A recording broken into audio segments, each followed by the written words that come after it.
Abacuque, capítulo 3. A graça de Deus, nós estaremos hoje terminando a exposição deste livro. Abacuque, capítulo 3. A oração de Abacuque. Oração do profeta Abacuque sob a forma de canto. Tenho ouvido, ó Senhor, as tuas declarações e me sinto alarmado. Aviva a tua obra, ó Senhor, no decorrer dos anos. E no decurso dos anos faze-a conhecida. Na tua ira, lembra-te da misericórdia. Deus vem de Temã, e do monte de Parã vem o santo. A sua glória cobre os céus, e a terra se enche do seu louvor. O seu resplendor é como a luz, raios brilham da sua mão, e ali está velado o seu poder. Adiante dele vai a peste, e a pestilência segue os seus passos. Ele para e faz tremer a terra. Olha e sacode as nações. Esmigalham-se os montes primitivos, os outeiros eternos se abatem, os caminhos de Deus são eternos. Veja as tendas de Cusã em aflição, e os acampamentos da terra de Midian tremem. A casa é contra os rios, Senhor, que estás irado. É contra os ribeiros a tua ira, ou contra o mar o teu furor, já que andas montado nos teus cavalos e nos teus carros de vitória. Tiras a descoberto o teu arco, e farta está a tua aljava de flechas, tu fendes a terra com rios. Os montes te veem e se contorcem. Passam torrentes de água, as profundezas do mar fazem ouvir a sua voz, e levantam bem alto as suas mãos. O sol e a lua param nas suas moradas, ao resplandecer a luz das tuas flechas sibilantes, ao fulgor do relâmpago da tua lança. Na tua indignação marchas pela terra, na tua ira calcas aos pés as nações. Tu sais para salvamento do teu povo, para salvar o teu ungido, feres o telhado da casa do perverso, e lhe descobres de todo o fundamento. De todo o fundamento. Traspassas a cabeça dos guerreiros do inimigo, com as suas próprias lanças, os quais, como tempestade, avançam para me destruir. Regozijam-se como se estivessem para devorar o pobre às ocultas. Marchas com os teus cavalos pelo mar, pela massa de grandes águas. Ouvi-o e o meu íntimo se comoveu. À sua voz tremeram os meus lábios, entrou a podridão nos meus ossos e os joelhos me vacilaram, pois em silêncio devo esperar o dia da angústia que virá contra o povo que nos acomete. Ainda que a figueira não floresça, nem haja fruto na vide, o produto da oliveira minta e os campos não produzam mantimento, as ovelhas sejam arrebatadas do aprisco e nos currais não haja gado, todavia eu me alegro no Senhor, exulto no Deus da minha salvação. O Senhor Deus é a minha fortaleza, e faz os meus pés como os da corça, e me faz andar altaneiramente. Ao mestre de canto, para instrumentos de cordas. Amém. Nós vamos meditar nesta noite, irmãos, sobre o tema como fazer uma viagem do medo à exultação. Como fazer uma viagem do medo à exultação. Abacuque é o profeta que canta dentro da noite. Esse profeta começa a sua profecia, seu livro, a sua mensagem num vale profundo e termina a sua mensagem nas alturas excelsas. Ele vai do desespero à esperança, do temor à fé, da angústia avassaladora à exultação indizível e cheia de glória. Na verdade, o capítulo 3 muda de estilo e muda de conteúdo, porque até aqui este homem estava aflito, este homem estava desesperado, este homem estava assaltado pela dúvida, mas agora ele está pleno de fé, cheio de alegria e de entusiasmo com Deus. Na verdade, agora ele consegue conciliar razão com a fé. E este texto é um dos mais belos poemas e uma das mais ricas joias do saltério hebraico. Talvez um dos mais lindos cânticos de louvor do Antigo Testamento. Porque aqui Abacuque expressa a sua confiança plena em Deus. Ele expressa a sua confiança de que Deus está no controle de todas as coisas. A mudança dentro dele não é provocada pela mudança da circunstância. Ele sai da dúvida para o cântico, do medo para a exultação, porque ele para não apenas para olhar o cenário político à sua volta. Essa mudança aconteceu porque ele parou para ouvir a voz de Deus. E para entender que apesar das circunstâncias adversas à sua volta, passeando pelos corredores da história, ele começa a descobrir que Deus está no controle da situação. Ele para meditar sobre a soberania de Deus, ele para meditar na palavra de Deus. E o conhecimento de Deus e das obras de Deus, certamente é o maior antídoto contra o desespero.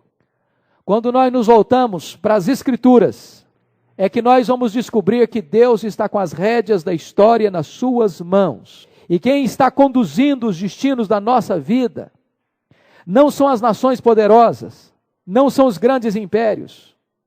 O que vai determinar o nosso destino não são as grandes decisões políticas das grandes nações. O que este profeta está vendo é o seguinte, que aqueles que estavam oprimidos fazem uma viagem do vale para o cume dos montes, enquanto aqueles que estavam no cume dos montes fazem uma viagem como que despencando vertiginosamente do topo para o chão. E aqui então eu gostaria de convidar os meus irmãos para nós olharmos para este capítulo 3, olhando primeiramente do ponto de vista de introdução para 3 aspectos, antes de nós considerarmos o texto propriamente dito. Primeiro, quando tudo parece perdido, com Deus ainda não está perdido. Qualquer analista político, irmãos, que olhasse o cenário que Abacuque estava vendo, certamente lavraria a sentença de destruição sobre Judá e proclamaria a vitória retumbante da Babilônia. Ela era a dona do mundo. Ela era a maior potência política, econômica. Os seus exércitos eram irresistíveis. As suas marchas eram absolutamente triunfantes. O poder da Babilônia era, naquele momento, impossível de ser controlado, de ser paralisado. Mas, na verdade, esse texto vai nos dizer que essa megalomaníaca Babilônia teria um fim. E o oprimido Judá seria restaurado, triunfaria e continuaria o seu projeto de vida. Quando você olha para um cenário e diz, não tem mais jeito. Quando você olha para uma cena e diz, acabou. Quando você olha para uma situação e diz, não tem mais saída. Com Deus ainda tem saída. Deus é o Deus que reverte circunstâncias. Deus é o Deus que muda o cenário, faz com que o que está no topo faça uma viagem para o vale, e aquele que está no vale faça uma corrida para o topo. Deus é o Deus que transforma ainda vales em mananciais, lágrimas em alegria, derrotas em triunfos e em gloriosas vitórias. Esta é a mensagem de Abacuque 3. Segundo ponto, quando chegamos no fim dos nossos recursos, os recursos de Deus ainda estão disponíveis. Irmãos amados, a crise é um tempo de oportunidade. Abacuque não sucumbiu diante da aterradora situação, mas diz a Bíblia que ele subiu à torre de vigia e clamou por um avivamento. A situação era de desespero, era de crise, era de opróbrio, era de medo, era de pavor, era de morte. Quando os recursos da terra todos se esgotaram, quando ele não busca, ou melhor, quando ele não encontra uma resposta na situação política, na situação econômica, na situação espiritual da sua nação, ele sobe para a torre de vigia e clama a Deus. E Deus abre para ele as cortinas do futuro. E Deus revela para ele que a solução não estava no braço da carne, a solução não estava na política, a solução não estava na economia, a solução não estava nas mãos dos homens, a solução estava nas mãos de Deus. Essa é uma lição para nós. A solução para mim, para você, para a sua casa, para a sua família, para a nossa igreja, para a nossa cidade, para o nosso país, não está nas mãos de homens, está nas mãos do Deus eterno, está nas mãos do Deus vivo. Quando os recursos da terra acabam, os recursos de Deus estão disponíveis. O profeta Abacuque está nos mostrando, queridos, que quando os nossos recursos acabam, os celeiros de Deus estão abarrotados. O profeta Abacuque nos mostra que a fé em Deus não é fuga dos problemas, mas a única maneira sensata de enfrentá-los vitoriosamente. Terceiro ponto. Quando a crise nos encurrala, nós precisamos olhar para o alto. Irmãos amados, o profeta começa a encontrar saída para o problema quando ele fala com Deus e quando ele escuta Deus. Ou quando ele escuta Deus e quando ele fala com Deus. Eu quero chamar sua atenção para esse ponto, que parece o beabá do cristianismo. Mas é um ponto tão lindo isso. Vocês sabiam que o que se ensina numa sala de hall de berço, para o maternal, para as nossas crianças e bebês da escola dominical, são os mesmos temas que se ensinam numa classe de doutorado, de pós-doutorado? Aquilo que vai trazer solução para esse profeta, poderíamos sintetizar em duas coisas: Bíblia e oração. Escutar Deus e falar com Deus. Ouvir Deus e agora conversar com Deus. É quando ele escuta a voz de Deus e quando ele apresenta a sua causa para Deus, é que ele encontra saída e solução para a sua vida. Os tempos mudaram, mas Deus não mudou. A opinião dos homens mudaram, mas a palavra de Deus não mudou. Deus é o Deus que continua falando com o seu povo. Deus é o Deus que continua esperando que o seu povo fale com Ele. Porque na verdade, diante das situações adversas, se nós olharmos para baixo, vamos ficar desolados. Se nós olharmos ao redor, olhando as circunstâncias, vamos ficar estarrecidos. Mas se nós olharmos para cima e para Deus, nós encontraremos a vitória de Deus. E aí eu quero chamar a sua atenção agora para nós considerarmos o texto juntos. Com a sua Bíblia aberta em Abacuque 3. Este capítulo nos mostra 4 grandes lições básicas. A primeira delas, a palavra e a oração nos colocam no caminho da restauração. Esse é o primeiro ponto que eu quero considerar com você nos versos 1 e 2. Palavra de Deus e oração. Ouvir Deus através da palavra e falar com Deus através da oração são a receita para uma vida vitoriosa.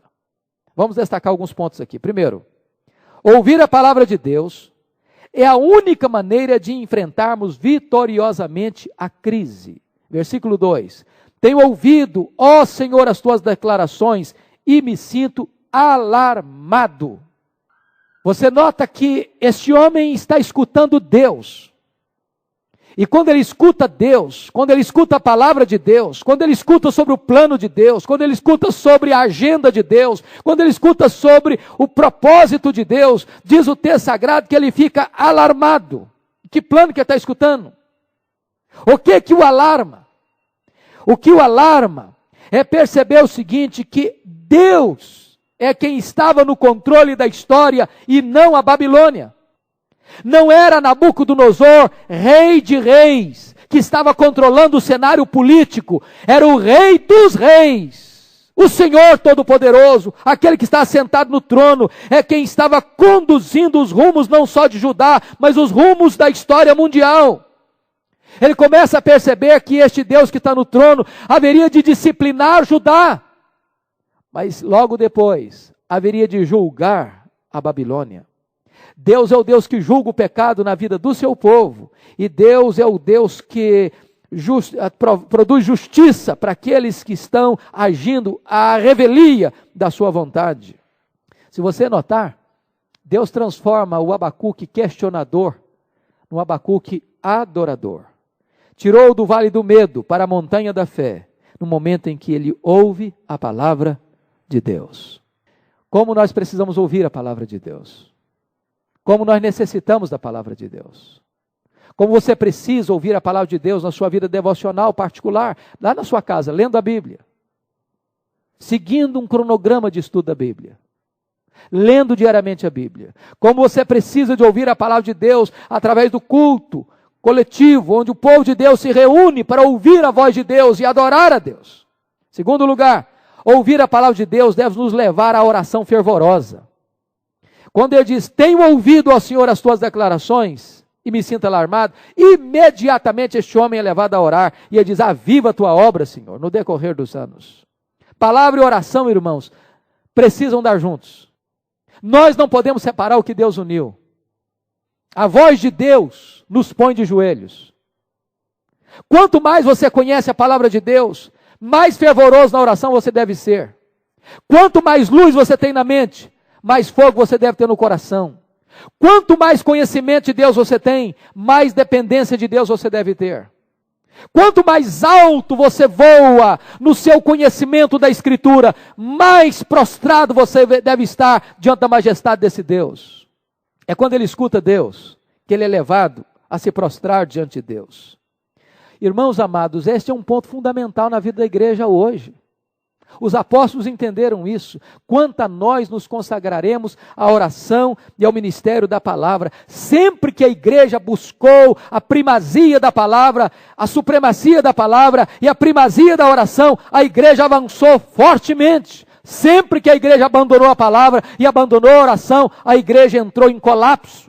Nós não podemos jamais substituir palavra e oração na vida da igreja com prioridade para uma vida vitoriosa. Terceiro lugar, a oração que honra o Senhor deve caminhar da humilhação do homem para a exaltação de Deus. Versículo 2, tenho ouvido as tuas declarações e me sinto alarmado. Aviva a tua obra, ó Senhor, no decorrer dos anos e no decurso dos anos, faze-a conhecido. Na tua ira, lembra-te da misericórdia. Veja você que até aqui o profeta está discutindo com Deus. A partir daqui, ele passa a orar a Deus. É diferente. Quando você passa da discussão para a oração. Quando você passa da perquirição para a meditação. E aqui a oração deste homem tem 3 características importantíssimas. Em primeiro lugar, a humilhação. A humilhação. Esse homem está humilhado diante de Deus. Veja bem que ele não ousa questionar mais Deus acerca do seu silêncio. Ele não ousa questionar mais Deus acerca da sua inação. E ele não ousa mais questionar Deus acerca dos seus métodos. Até aqui, ele tinha 3 questionamentos com Deus. Deus, por que o Senhor está calado? Por que o Senhor não fala? Por que as coisas estão acontecendo e o Senhor não fala nada? Até aqui está questionando Deus, porque Deus parece que está inativo. Por que o ímpio prospera, Deus? Por que a violência prevalece, Deus, e o Senhor não faz nada? Depois ele questionou os métodos de Deus, como é que o Senhor vai usar aquele que é mais ímpio do que nós, para nos disciplinar? Por que o Senhor vai usar a Babilônia para ser o chicote da nossa disciplina? A partir de agora, ele não questiona o silêncio de Deus, ele não questiona a inação de Deus, ele não questiona os métodos de Deus. A partir de agora, esse homem se humilha na presença de Deus. Irmãos queridos, ele não pede nem mais que Deus suspenda a disciplina. Ele não pede mais que Deus alivie o sofrimento. Esse homem está tão extasiado com a glória de Deus, que a única coisa que ele pode fazer é se prostrar diante de Deus. A W. Tozer disse que o grande problema da igreja é a falta de compreensão da grandeza de Deus. Quem é o seu Deus? Qual o tamanho do seu Deus? O profeta Isaías disse que esse Deus é aquele que chama cada estrela pelo seu nome. E os astrônomos dizem que para cada grão de areia de todas as praias há uma estrela no firmamento, e isso não é hipérbole. Este é o seu Deus. Ele é o Deus majestoso. Ele é o Deus imenso. Ele é o Deus todo-poderoso. Ele é o Deus que está com as rédeas da história nas suas mãos, e ter uma visão deste Deus nos leva a nos prostrarmos. Foi assim com Moisés lá no Monte Sinai. Ele caiu com o rosto em terra, tremendo.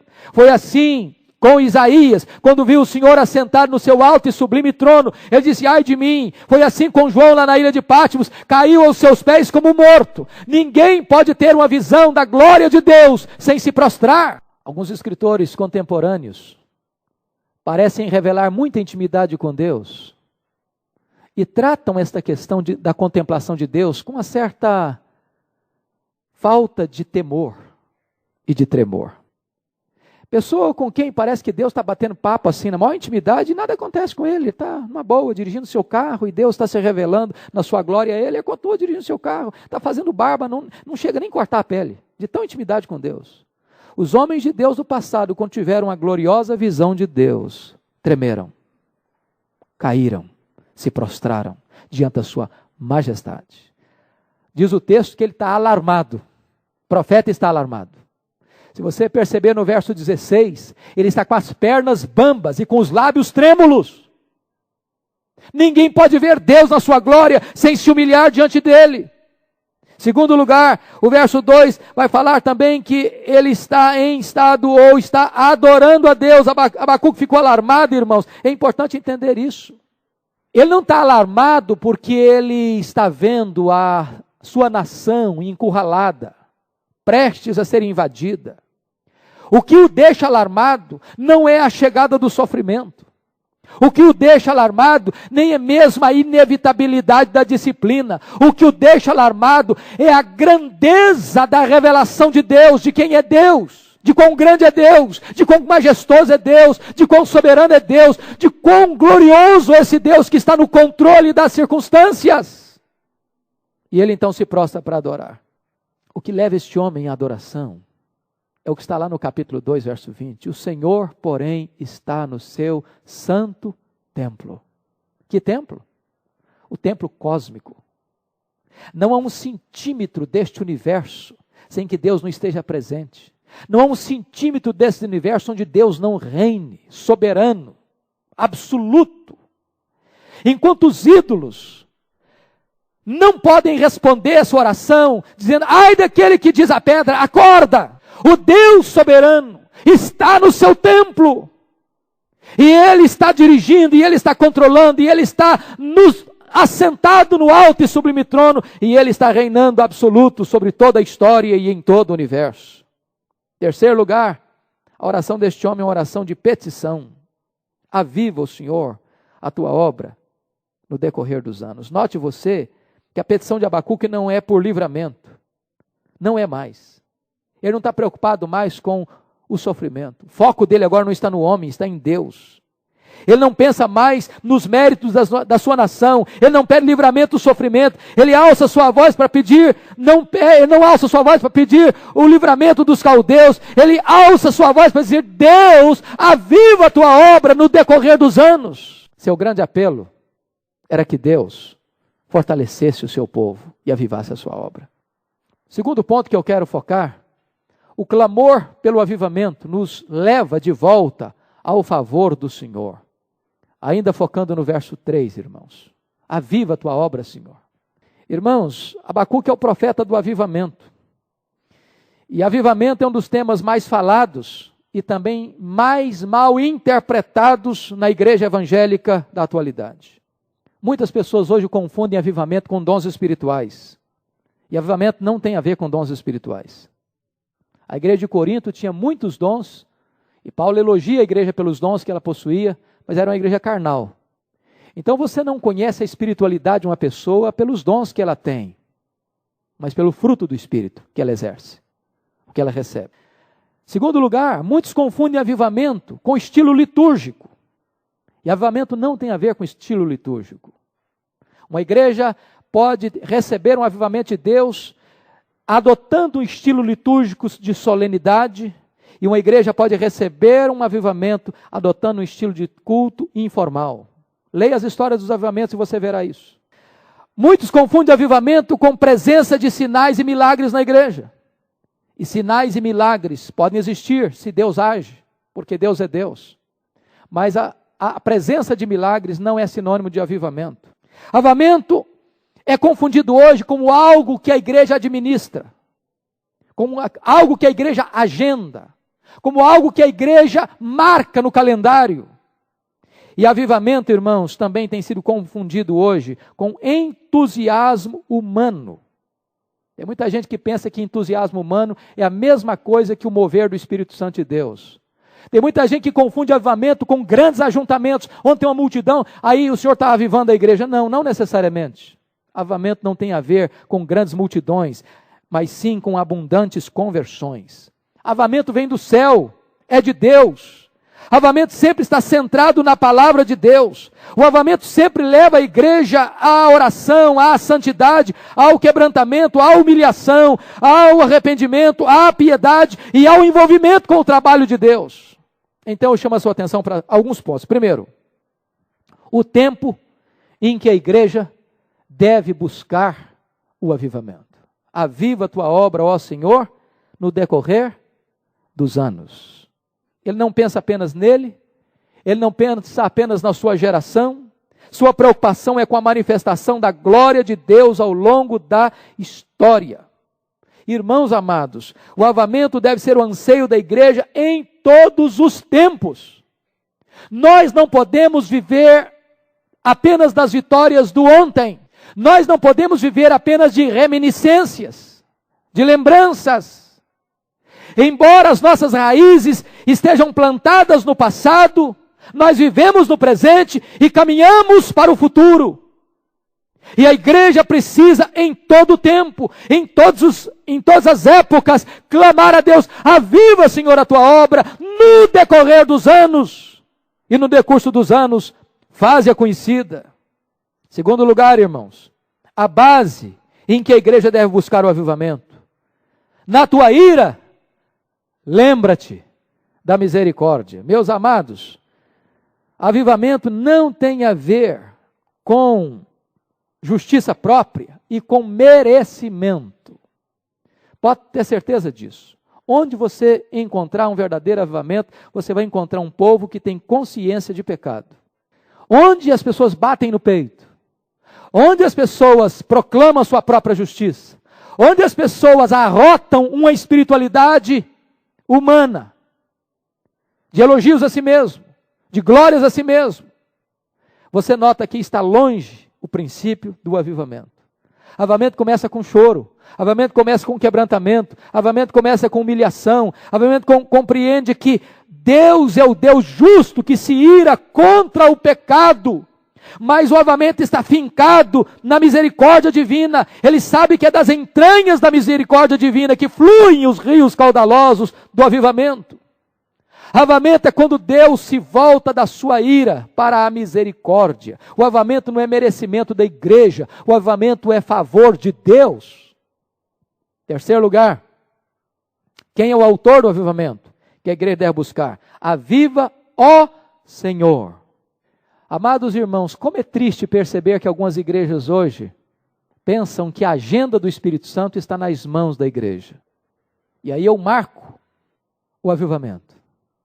E eu agendo o avivamento. E eu tento controlar o avivamento. E eu tento limitar o avivamento. E eu tento estabelecer o quando, o como, e até onde ele vai, e a quem ele vai atingir. Absolutamente não. Quem aviva a obra é Deus. Quem fende os céus é Deus. Quem derrama do Espírito Santo é Deus. Quem tem controle, domínio soberano sobre a questão do avivamento é Deus. A igreja não pode produzir o vento do Espírito. A igreja só pode içar as suas velas na direção desse vento. A igreja não produz as chuvas do avivamento. A igreja só pode ser uma terra seca que anseia por essas torrentes do Espírito. A igreja pode buscar avivamento, a igreja pode se preparar para o avivamento, a igreja pode desejar o avivamento, a igreja pode orar por avivamento, mas a igreja não pode produzir o avivamento. É obra soberana de Deus. Quarto lugar, o avivamento é uma necessidade vital da igreja. Por isso o profeta está cercado por uma crise, encurralado por uma ameaça. A sua nação está para ser invadida, o seu templo está para ser destruído, o seu povo está para ser deportado, a situação é de calamidade nacional, e nesta hora de crise, por todos os cantos e por todos os lados, este homem foca sua atenção em Deus, e ora não por livramento do sofrimento, não por um livramento de uma invasão militar, ele ora por avivamento espiritual. É a maior necessidade da igreja. E aqui eu quero chamar a sua atenção para alguns pontos. Primeiro, a necessidade do avivamento. Irmãos amados, nós vivemos hoje a crise das polarizações. Se você ainda não leu o livro do Dr. John Stott, Cristianismo Equilibrado, vale a pena ler. É John Stott quem trata desse assunto quando ele diz assim: hoje nós vivemos a crise das polarizações. Há igrejas que têm doutrina, mas não crescem. Há igrejas que crescem, mas não têm doutrina e nem ética. Diz o Dr. John Stott: Há aqueles que são ortodoxos na doutrina, mas são liberais na ética. São ortodoxos de cabeça e hereges de conduta. Uns têm caráter, mas não têm carisma. Outros têm carisma, mas não têm caráter. Os que sabem não fazem. Os que fazem não sabem. Vivemos hoje a polarização entre a aridez espiritual e o emocionalismo. Há aqueles que pensam que se uma pessoa não chora no culto, ela é seca. Outros pensam que os que choram são vazios. E nós estamos vivendo esse tempo onde as pessoas partem ou para um lado, ou para o outro, ou para um extremo, ou para o outro. E nós precisamos entender que uma mente invadida pela verdade produz um coração quebrantado e produzem olhos molhados das lágrimas do arrependimento. O avivamento precisa, é necessário para que ele venha corrigir estes desvios desses extremos e dessas polarizações. Segundo lugar, nós vivemos hoje uma confusão sobre o avivamento. Muitos confundem avivamento com cacuetes pentecostais, com terminologias que foram introduzidas e inseridas na prática religiosa, como se o afirmar ou falar determinadas frases de efeito produzisse em si mesmo o efeito, o resultado. Não sei se você percebe, às vezes as pessoas costumam falar aleluia, aleluia, e a pessoa fala aleluia disparadamente, sem refletir o que está falando. E às vezes tem hora que não cabe nem um aleluia, caberia assim, misericórdia, Senhor. A pessoa está dando um glória a Deus, onde não devia dar um glória a Deus, devia dizer, Deus tem misericórdia, Senhor. Porque o costume de repetir determinadas fórmulas religiosas não produz aquele resultado. Ou, por exemplo, se confunde avivamento com modismos heterodoxos. Há aqueles que confundem avivamento com danças litúrgicas, com coreografias pirotécnicas, com cultos encharcados de emocionalismo ou com propagandas de milagres. Outros confundem avivamento com ajuntamento solene, ou outros confundem ajuntamento com multidão reunida. Irmãos amados, nós não podemos pensar que avivamento seja algo que se manifesta pela a exterioridade. Avivamento não tem a ver com a pessoa que está quietinha, passa um mosquito voando, ele escuta o mosquito, não, aí tem avivamento. Não necessariamente. Nem avivamento tem a ver com culto de celebração festivo, não necessariamente. Avivamento tem a ver com a atitude do coração, coração quebrantado, coração contrito, coração sedento de Deus, coração disposto a se arrepender, coração que tem prazer de adorar, coração que tem prazer de anunciar a boa nova do Evangelho. Esta visitação do Espírito Santo de Deus é que é a característica do avivamento. Terceiro lugar, o conteúdo do avivamento. O avivamento é concebido no útero do quebrantamento e nasce com o choro do arrependimento. Não há derramamento do Espírito sem que a igreja tenha sede de Deus. Não há, queridos. Talvez a coisa mais grave que nós estamos assistindo no meio evangélico brasileiro e mundial foi um deslocamento do centro, do eixo do Evangelho. O que é o Evangelho, irmãos? O Evangelho está centrado em Deus, está centrado na cruz, está centrado em Cristo. Hoje o Evangelho tornou-se não mais teocêntrico, Deus no centro, mas antropocêntrico, o homem no centro. Hoje os homens buscam a Deus não por quem Deus é, mas por aquilo que Deus dá. As pessoas estão correndo atrás da bênção e não do abençoador. Querem a dádiva e não o doador. Querem as benesses de Deus e não Deus. E isto não é o verdadeiro avivamento. O verdadeiro avivamento é o que então? É arrependimento. É mudança de vida. É transformação de caráter. O avivamento é revestimento de poder. O avivamento é uma mudança não de exterior, mas do interior. Hoje nós temos ricos templos, mas muitas vezes a glória de Deus não está no santuário. Temos crentes influentes na sociedade, mas não temos crentes influentes no céu. Temos influência política, mas não temos poder espiritual. Temos poder econômico, mas não temos autoridade espiritual. Quarto lugar, o resultado do avivamento. Eu quero focar duas coisas aqui, queridos.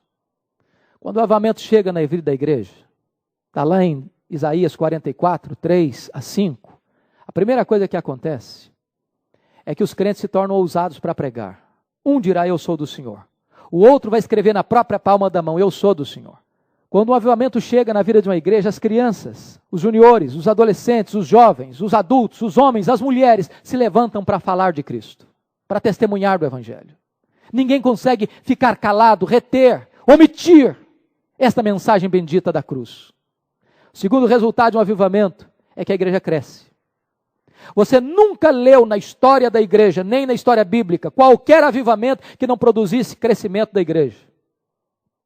Onde o avivamento chega, a igreja cresce. Os descendentes de Abraão começam a se multiplicar como salgueiros junto às correntes das águas. Foi isso que aconteceu no avivamento inglês do século XVIII. A igreja se encheu de gente. As praças apinhadas escutavam os pregadores. Foi isso que aconteceu no avivamento americano de 1857, 1859, 2 milhões de pessoas convertidas. Foi isso que aconteceu no avivamento do país de Gales em 1904, em 6 meses, 100 mil pessoas convertidas. Foi isso que aconteceu no avivamento coreano. E acontece ainda reflexo desse avivamento, onde nós temos igrejas lotadas de 30, de 40, de 50, de 60, de 80 mil membros. Nós precisamos de um avivamento para curar a igreja da esterilidade. Nós precisamos de um avivamento que impacte a cidade, que leve os pecadores a terem fome de Deus e desejo de acertarem a vida com Deus. E o clamor do profeta é esse: aviva, Senhor, a tua obra no decorrer dos anos. Terceira lição, irmãos, do nosso texto. A visão dos gloriosos feitos de Deus do passado ajuda-nos a enfrentar o presente. Versículos 3 a 15. Você vai notar que o profeta agora busca no passado as raízes para afirmar sua confiança no presente. Ele olha para a história e vê que a história é o palco da revelação de Deus. E ele quer entender a ação de Deus, o agir de Deus nessa história. E eu chamo a sua atenção para alguns pontos. Primeiro, a glória de Deus manifestada. Versículos 3 a 5. Deus vem de Temã, e do monte Parã vem o santo. A sua glória cobre os céus e a terra se enche do seu louvor. Seu resplendor é como a luz. E ele vai descrevendo isso. E aqui eu chamo a sua atenção para alguns pontos. Primeiro, o esplendor da glória de Deus no deserto. Versículo 3. Quando ele diz que Deus vem de Temã, no verso 3, e do monte Parã, Temã e Parã ficavam ali entre o Sinai e Edom. Entre o Sinai e Edom foi onde Deus se manifestou a Moisés. Foi onde a glória de Deus fez fumegar o monte Sinai. Foi onde Deus entregou a sua lei. Foi onde Deus se revelou ao povo. Foi de onde Deus deu a ordem para a libertação do povo. Deus é o Deus que se revelou fisicamente, no sentido visível na sarça ardente. E Moisés olhou para aquela sarça e ele tremeu, e ele caiu com o rosto em terra, porque Deus ali havia se revelado a ele e demonstrado o seu plano salvador. Segundo lugar, a glória de Deus, ou a glória da sua santidade. Versículo 3, diz o texto: do monte Parã vem o santo. O que significa isso, irmãos? Esse conhecimento de Deus vai mostrar o seguinte: Judá estava entregue ao pecado, Judá estava entregue à violência. Quando ele diz que Deus vai se manifestar, esse Deus que vai se manifestar é o Deus que não convive com o mal, que não tolera o mal, que julga o mal, que pune o mal, que não tolera a convivência com o mal. Ele é santo. Terceiro lugar, a glória de Deus na sua refulgente luz. Versículo 4, olha aí: o seu resplendor é como a luz. Ele olha para os astros, ele olha para as estrelas, ele olha para o sol, ele olha para a lua e percebe que todo o fulgor desses astros é uma pálida luz diante desse Deus que é luz, diante desse Deus que habita em luz inacessível. Este Deus é um Deus cuja presença é cheia de fulgor, é cheia de majestade. Quarto lugar, a glória em julgamento. Olha o versículo 5, por favor. Adiante dele vai a peste e a pestilência segue os seus passos. Esse fato aí está descrevendo, irmãos, o juízo aos homens impenitentes do Egito. Você lembra lá do Egito? Por que Deus mandou 10 pragas no Egito? Por que Deus não quebrou o coração de Faraó da primeira vez que Deus falou com ele? Por que Deus permitiu que o coração do Faraó se endurecesse? Por que Deus permitiu que o coração do Faraó ficasse fechado ao clamor de Moisés? Por quê? Porque se Moisés tivesse saído na primeira ida, talvez mais tarde alguém pudesse dizer: é a concessão dos deuses do Egito ao Deus dos judeus. Deus permitiu que o coração do faraó se endurecesse, para que viessem 10 pragas. Cada praga daquela estava derrubando do panteão egípcio uma divindade. E quando termina isso, as divindades do Egito estão fracassadas, falidas. Você se lembra que na primeira feita, quando se fez a água transformar em sangue, os magos do Egito fizeram o mesmo milagre. Quando vieram as rãs, os magos do Egito fizeram surgir rãs. Quando vieram os piolhos, os magos do Egito tentaram, e aí não conseguiram mais. E eles disseram, é o dedo de Deus, Deus com D maiúsculo. E Deus estava revelando ao Egito que Ele, Deus, é o supremo Deus, e que as divindades dos povos não passam de ídolos, que o poder dos povos, o poder dos deuses dos povos, é um poder limitado, porque só Deus é o Deus Todo-Poderoso. Por isso, Ele vem para exercer seu juízo. Segundo lugar, o poder de Deus demonstrado, versículos 6 e 7. Olha aí comigo.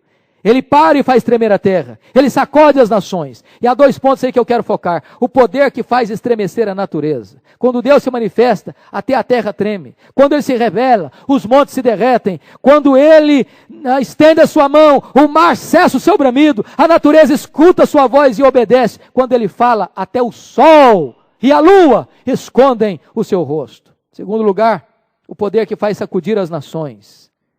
Veja você. As nações são sacudidas, versículo 6. Versículo 7, veja as tendas de Cusã em aflição e os acampamentos da terra de Midian tremem. Que coisa fantástica. Essa visão está mostrando o seguinte, a Babilônia está crescendo, a Babilônia está se fortalecendo, a Babilônia está para invadir Judá, e ele acha que a Babilônia é um poder irresistível, ninguém pode deter os passos da Babilônia, mas quando ele olha, ele diz o seguinte, é Deus quem está no controle. Deus abate reinos, Deus levanta reinos, Deus levanta reis, Deus abate reis, Deus controla as nações são como um pingo que cai de um balde, como um pau numa balança de precisão. Quando as nações veem essa passagem de Deus, elas tremem e elas caem. Terceiro lugar, irmãos, as carruagens da salvação saem em cavalgada.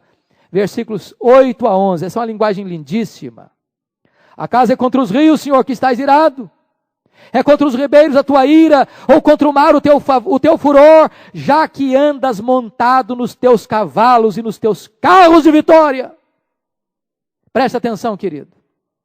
Deus é como um condutor de uma carruagem celestial, que sai numa cavalgada vitoriosa. Nessa corrida triunfante de Deus, o mar se abre, a terra é fendida, os montes se contorcem, as profundezas do mar escutam o estampido da sua carruagem, o sol e a lua param em seu cortejo. O universo inteiro dá passagem a este guerreiro vitorioso que sai montado em suas carruagens de vitória. Quarto lugar, a marcha triunfante de Deus pelos caminhos da história, versículos 12 a 15. Você nota que nessa passagem da carruagem divina, nos versos anteriores, de 8 a 11, o cenário é a natureza, mas nos versos 12 a 15, o cenário é a história da humanidade. E Deus vem para 3 finalidades. Primeiro, Ele vem para libertar o seu povo. Olha o versículo 13, parte A. Tu sais para salvamento do teu povo, para salvar o teu ungido. Glória a Deus. Deus se manifesta com 2 propósitos. Primeiro, para salvar o seu povo. Deus disciplina o seu povo, mas Deus não destrói o seu povo. Preste atenção nisso. Se você é filho de Deus, você já nasceu de novo, você é convertido, você creu em Jesus como seu Salvador, Deus se manifesta para disciplinar você quando você peca, para que você não pereça com o mundo. Mas Deus não destrói você. O fogo depura o ouro, mas não destrói o ouro. Deus disciplina você para o bem. Deus trabalha em você para salvar você, para resgatar você, para purificar você, para transformar você. Segundo lugar, Ele vem para trazer juízo sobre os ímpios. Você pode perceber isso de uma maneira muito clara aí no verso 13. Feres o telhado da casa do perverso e lhe descobres de todo o fundamento. Irmãos queridos, coitada da Babilônia, sentia-se inexpugnável. Nabucodonosor olhava do seu palácio e diz, eis a grande Babilônia que eu construí pelo meu poder e para a minha glória. Ele olhava para os jardins suspensos da Babilônia, uma das 7 maravilhas do mundo antigo. Ele olhava para os seus 1.200 metros de muralhas e de torres, onde 2 carruagens podiam passar por cima daquelas muralhas. 1.200 torres elevadas, cidade inexpugnável, gloriosa. E Deus diz o seguinte, quando Deus passar, É como se Deus pegasse e arrancasse o telhado dos palácios, como Deus tirasse os fundamentos dos palácios. A cidade, as nações vão ser devastadas com a manifestação da ira de Deus, do julgamento de Deus. Terceiro lugar, ele vem para demonstrar o seu poder. Olha o versículo 15: marchas com os teus cavalos pelo mar, pela massa de águas, das grandes águas. Irmão, ele está falando uma coisa impossível. Ele está relembrando a passagem do Mar Vermelho.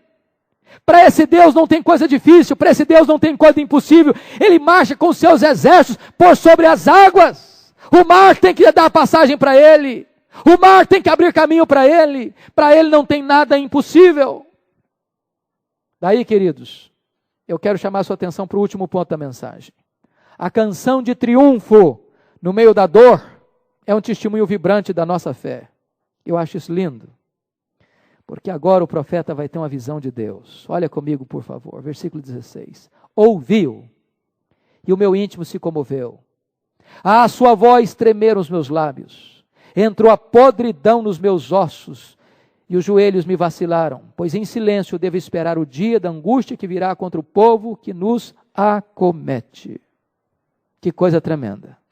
Esse homem escuta Deus, e escutar Deus para ele não é um fato simples. Escutar a voz de Deus deve nos levar a tremer também. Temer e tremer.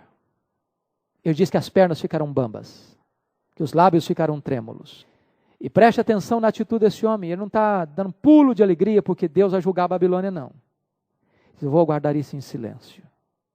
Ele fica estarrecido. Ele fica perplexo. Ele fica chocado.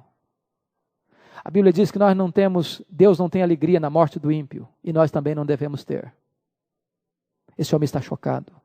Esse homem está perplexo. Esse homem está boquiaberto. Esse homem está com as pernas bambas de temor e com os lábios trêmulos de reverência. É assim, queridos, que nós devemos entender. Esse homem está parado agora para entender uma coisa: que Deus verdadeiramente está no controle da situação. Isso é fé. A coisa não mudou. O cenário não mudou, o externo não mudou. A Babilônia ainda está lá, com seu poder militar. A Babilônia ainda vai invadir a sua cidade. A Babilônia ainda vai invadir o seu povo. A Babilônia ainda vai levar cativo o seu povo. Mas ele olha pela fé e diz o seguinte: Deus vai tirar o telhado, Deus vai tirar o fundamento. E quando Deus se manifestar, esse inimigo vai ser destruído. E eu estou boquiaberto com isso. Sabe? Os existencialistas modernos diziam que fé é um pulo no escuro. Abacuque não pensa assim.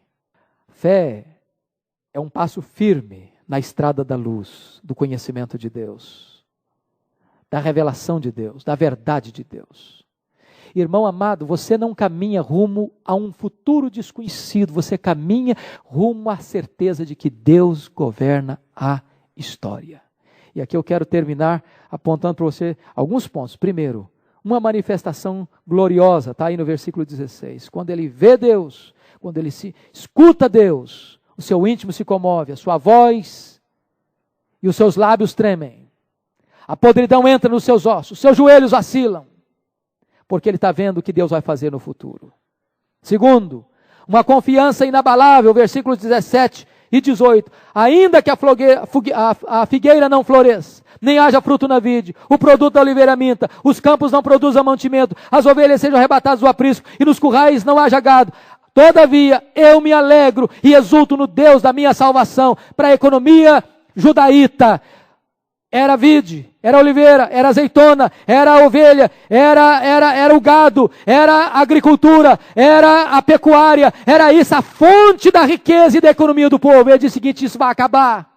Isso vai acabar, a economia vai entrar em colapso, mas mesmo que a economia entre em colapso, mesmo que o dinheiro seja curto, mesmo que o trabalho não aconteça, mesmo que os frutos do nosso trabalho não apareçam, eu me alegro em Deus, no Deus da minha salvação. Ele põe a sua confiança não na provisão, mas ele põe a sua confiança no provedor.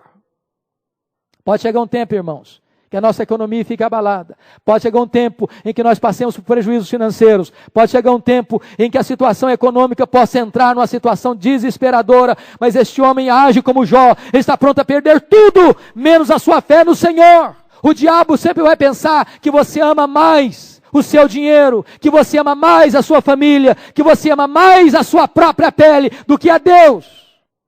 Mas aquele que olha para Deus com fé, ele diz: eu posso perder dinheiro, eu posso perder a família, eu posso perder a minha saúde, mas eu não posso perder a minha fé.